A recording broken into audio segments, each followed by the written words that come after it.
प्रधानमंत्री का लद्दाख विजिट हमारे सैनिकों के लिए एक मोराल बूस्टर का काम करेगा, लेकिन उनका ये लद्दाख विजिट एक बहुत बड़ा सवाल क्रिएट करता है कि भारत सरकार का मन में क्या है। क्या भारत सरकार कोई बड़ा प्लानिंग अब करने जा रही है? क्योंकि प्रधानमंत्री ने ये साफ कर दिया कि विस्तारवाद की सोच रखने वाले या तो बर्बाद हो गए हैं या उन्हें अपना कदम पीछे हटाना पड़ा है।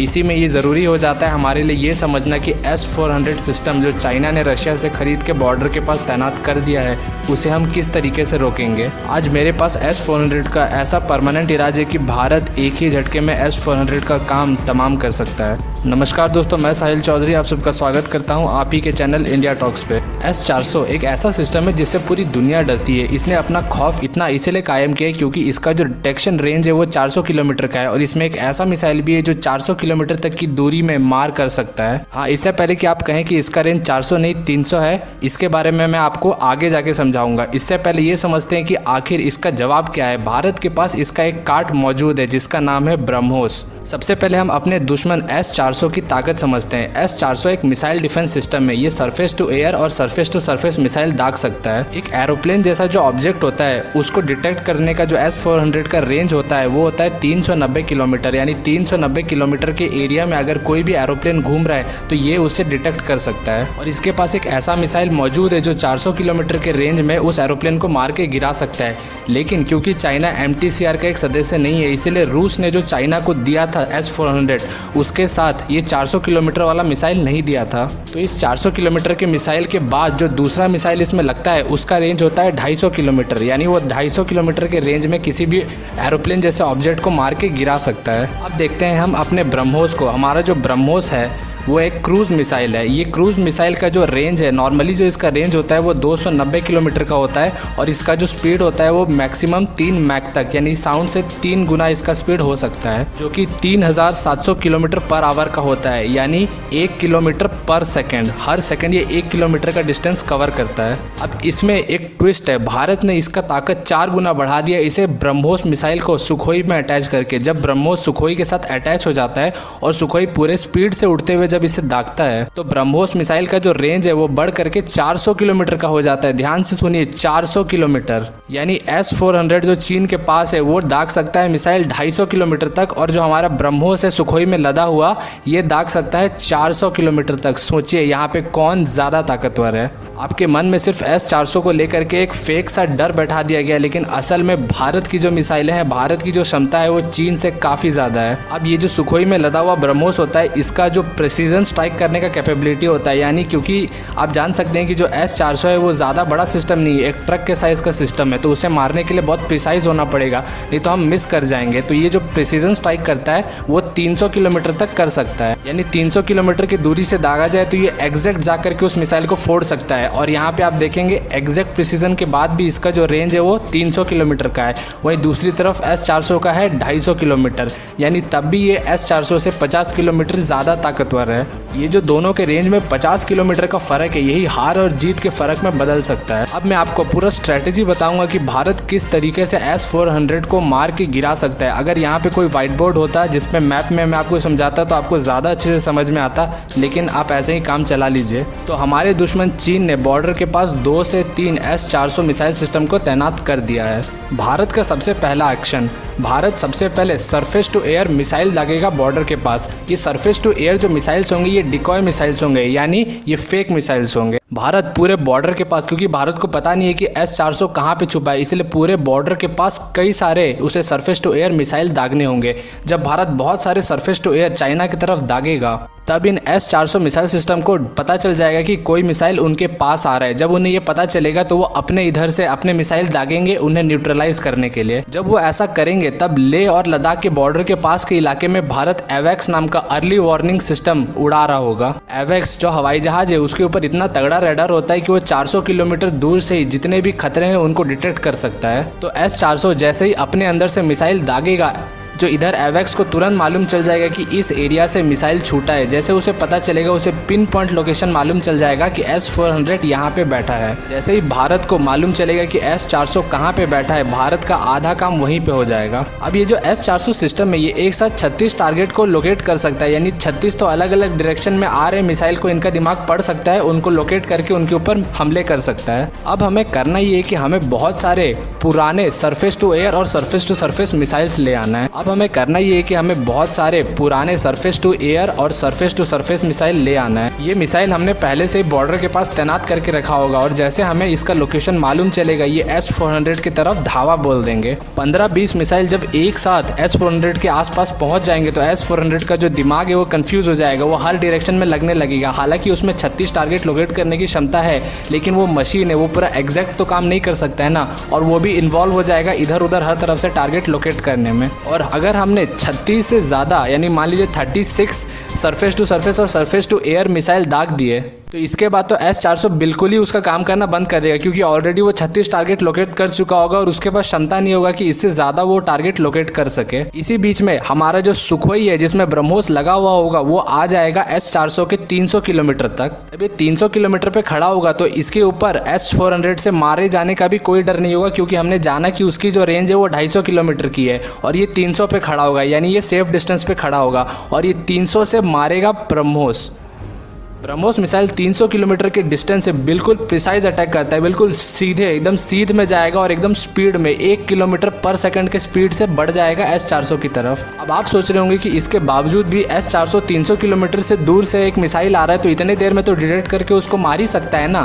लेकिन यहाँ पर भी भारत एक कदम आगे निकलता है। S-400 जो मिसाइल डिफेंस सिस्टम है, इसकी एक खामी है, जो क्रूज मिसाइल्स होते हैं जैसे कि ब्रह्मोस है, ये सरफेस से बहुत करीब उड़ते हैं, बिल्कुल ज़मीन के पास, इसीलिए ये इन्हें डिटेक्ट नहीं कर पाते। ये इनको 40 किलोमीटर के रेंज से ही डिटेक्ट कर सकते हैं, यानी ब्रह्मोस मिसाइल जब उसके 40 किलोमीटर के रेंज में आएगा तभी जा करके वो ब्रह्मोस को डिटेक्ट कर पाएगा, उससे पहले डिटेक्ट नहीं कर पाएगा, उससे पहले सिर्फ सुखोई को डिटेक्ट कर पाएगा। सोचिए, जब ब्रह्मोस पहुँचेगा S-400 के 40 किलोमीटर के रेंज में, तब तक S-400 ऑलरेडी बहुत सारे मिसाइल्स की वजह से उसका ध्यान इधर उधर भटका हुआ होगा। उसके अलग ब्रह्मोस मिसाइल 1 किलोमीटर पर सेकंड के स्पीड से जब उसके तरफ सीधे बढ़ेगा तो आपको लगता है कि S-400 किसी जन्म में भी इसे डिटेक्ट करके इसे मार गिरा पाएगा?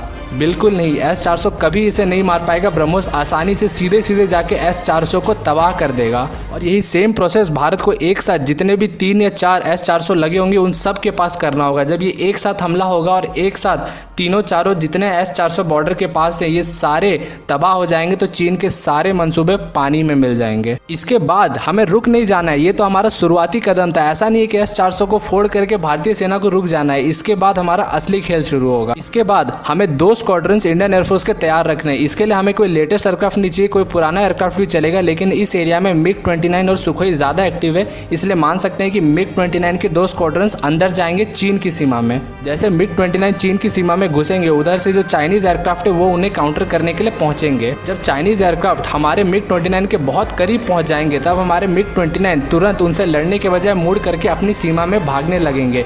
जब वो ऐसा करेंगे तो बहुत पॉसिबल है कि जो चीन के एयरक्राफ्ट है वो उन्हें दौड़ाएंगे, जहाँ तक चीन की सीमा है वहाँ तक उन्हें दौड़ा के खदेड़ने की कोशिश करेंगे। और जैसे ऐसा करने में चाइनीज़ एयरक्राफ्ट हमारी सीमा के पास आएंगे, यहाँ पे हमने Akash surface to air missile ready करके रखा होगा। जैसे चाइनीज़ एयरक्राफ्ट पहुँचते हैं हमारी सीमा के पास, इधर से सीधा आकाश से मिसाइल दागा जाएगा और जितने चाइनीज़ एयरक्राफ्ट है सब वहीं पे धरे के धरे रह जाएंगे, सारे चाइनीज़ एयरक्राफ्ट निस्तो नाबूद हो जाएंगे। इसके बाद हो सकता है कि सरफेस टू एयर आकाश मिसाइल से सारे चाइनीज़ एयरक्राफ्ट ना मरे, कुछ जो बच जाएंगे उनको मालूम चल जाएगा कि यहाँ पे मिसाइल दागे जा रहे हैं, तो वो पीछे हट के वापस अपनी सीमा में भागने की कोशिश करेंगे। तब तक हमने सुखोई Su-30 MKI का एक स्क्वाड्रन तैनात रखना है बॉर्डर के बिल्कुल करीब। जैसे चाइनीज़ एयरक्राफ्ट भाग करके वापस जा रहे होंगे, सीधे सुखोई घुस जाएंगे बॉर्डर के अंदर और वहीं से पीछे से एयर टू एयर मिसाइलें मार मार करके जितने चाइनीज़ एयरक्राफ्ट बचे होंगे उन सबको गिरा देंगे। और एक बात समझ जाइए कि हमारे सुखोई Su-30 MKI के सामने कोई भी चाइना का एयरक्राफ्ट नहीं टिक सकता है। एक डॉग फाइट में सुखोई के सामने दुनिया का कोई भी एयरक्राफ्ट ऐसा नहीं है जो सुखोई को बिल्कुल हरा दे,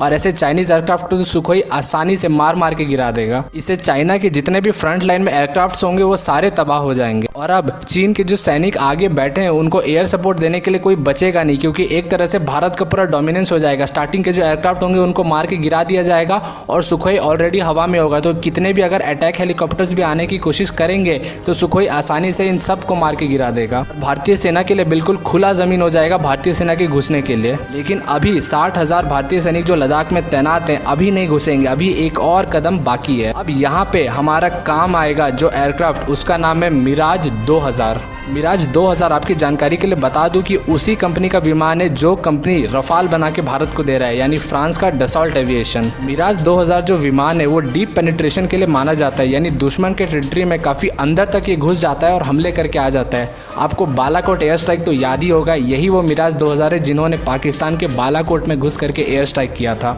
अगर आपको याद नहीं है तो पाकिस्तानियों से पूछ लीजिए, उन्हें याद होगा ज़रूर। तो ये मिराज 2000 के अब बहुत सारे स्क्वाड्रन अपने साथ स्पाइस 2000 जो इजराइल का मिसाइल है उसे अपने साथ ले करके घुस जाएंगे सीधा चाइनीज टेरिटरी में। इसके बाद इनका काम होगा कि जितने भी चाइनीज बेसेस हैं, चाइनीज आर्मी के जितने भी बेसेस हैं, चाइनीज़ों ने जितने भी बंकर बना के रखे उन सब को डिटेक्ट करना और उन सब के ऊपर स्पाइस 2000 मिसाइल दागना। ये जो स्पाइस 2000 मिसाइल है ये बंकर्स के अंदर भी घुस सकता है, बिल्डिंग्स के अंदर घुस सकता है, इसीलिए इससे कोई नहीं बच सकता है। ये बंकर को फोड़ सकता है, बिल्डिंग्स को, इनके मिलिट्री बेसेस को और एयर बेसेस हर कुछ को तबाह कर सकता है। अब मिराज 2000 अंदर घुस के जितने भी फ्रंट लाइन के आसपास इनके बेसेस है उन सब को पहले तबाह करेंगे ताकि उनके अंदर हजारों हजार सैनिक जो मौजूद है वो मारे जाएं। इसके बाद इनका अगला टारगेट होगा इनके एयर बेसेस। इसके बाद इन्हें इनके एयर बेसेस में पहुंचना है और वहां जाकर के इनके जितने रनवे हैं एयर बेसेस को पूरी तरीके से तबाह कर देना है ताकि चाइनीज़ एयरफोर्स यहां पे और ना आ पाए और वापस यहां से उड़ान ना ले पाए। यहां मैं आपको बता दूं कि हमारा जो पहला सरफेस टू एयर मिसाइल दागने का प्लान था वहां से लेकर के ये मिराज तक हमने ये सारे प्रोसेस को बहुत स्पीड में करना है, इतने स्पीड में कि चाइना को रिटेलिएट करने का मौका ही ना मिले। यानी इससे और भी कई ज़्यादा एयरक्राफ्ट उनके एयर बेसेस में होंगे, लेकिन उनके एयरक्राफ्ट इससे पहले कि टेक ऑफ करें ये जो मिराज 2000 है ये स्पाइस बम को लेकर के वहाँ पहुँच जाएंगे और उन सारे एयर बेसेस को तबाह कर देंगे। एक बार मिराज ने अपना काम कंप्लीट कर दिया, चाइना के पीछे बैकअप में जितने भी मिलिट्री बेसेस और एयर बेसेस थे उनको तबाह कर दिया। इसके बाद जो बचे कुछ चाइनीज सोल्जर है फ्रंट लाइन में वो बलि के बकरे बन जाएंगे। भारतीय सेना बड़े ही आसानी से यहाँ घुस जाएंगे और फ्रंट लाइन के जितने भी चाइनीज सैनिक है उन सबको मार काट के यहाँ से भगा देगी। मैं मार काट के इसीलिए कह रहा हूँ क्योंकि आपने पिछले बार का तो इंसिडेंट जाना ही होगा, जब इन्होंने भारत में घुस के भारत को परेशान करने की कोशिश की तो भारतीयों ने इनके गर्दन तोड़ दिए, रीढ़ की हड्डी तोड़ दी।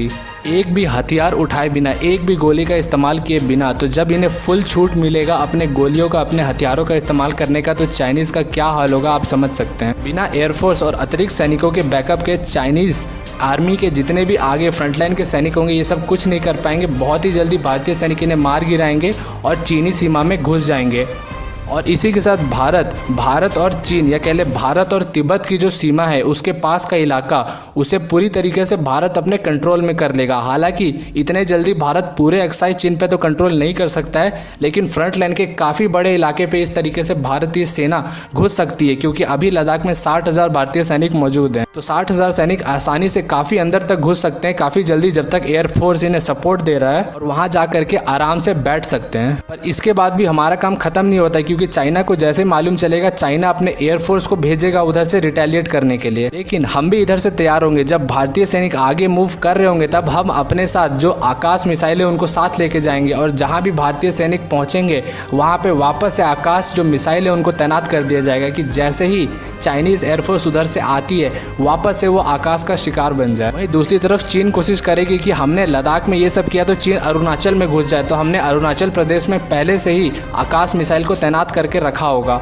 और वहाँ पे सुखोई का बेस तो पहले से ही है। तो वहाँ पे भारतीय सेना 24 घंटे सुखोई से मॉनिटरिंग करते रहेगी ताकि वहाँ पे चाइना कोई भी हरकत ना कर पाए। इसके बाद मिराज 2000 विमानों का काम यहीं पे खत्म नहीं होता है, उनको एक आखिरी काम करना है। अब मिराज को चाइनीज टेरिटरी के और अंदर घुसना है, और अक्साई चीन को जितने भी रोड्स हैं और जितने ब्रिजेस हैं, आप जानते होंगे कि ये जो लद्दाख का ये पूरा इलाका है ये घाटी का इलाका है, इसलिए यहाँ पे जो ब्रिजेस है वो बहुत ज़रूरी है कनेक्टिविटी के लिए। तो मिराज को वापस से स्पाइस बम लेकर के और थोड़ा आगे बढ़ना है, और उसके आगे के जितने भी ब्रिजेस और रोड कनेक्टिविटी है उन सब के ऊपर मिसाइल दाग के उनको तबाह कर देना है। चाइना ने यहाँ पे अपने रेलवे का भी अच्छा इस्तेमाल किया है, यहाँ तक रेलवे ट्रैक भी काफ़ी लंबा पहुँचा दिया है जिससे चाइना पीछे से अपने मिलिट्री को भेज सकता है। तो यहाँ पे जो स्पाइस 2000 बम है उनको इन रेलवे ट्रैक्स को भी तबाह कर देना है। जब भारत इतना कर देगा तो इसके बाद चाइना को रिटेलिएट करने में कम से कम 2 से 3 दिन का टाइम लगेगा, क्योंकि एयरफोर्स तो आ नहीं सकती है। यहाँ पे हमारे सरफेस टू एयर मिसाइल और एयरफोर्स तैयार है, और उनकी सेना आएगी कैसे? हमने रोड्स, ब्रिजेस, रेलवे इन सबको आसपास के तबाह कर दिए हैं। और जब तक वो 2-3 दिन लगा के अपने इंफ्रास्ट्रक्चर को रिपेयर करेंगे और अपने सैनिकों को धीरे धीरे आगे लाएंगे, तब तक और ज़्यादा भारतीय सैनिक यहाँ पहुँच चुके होंगे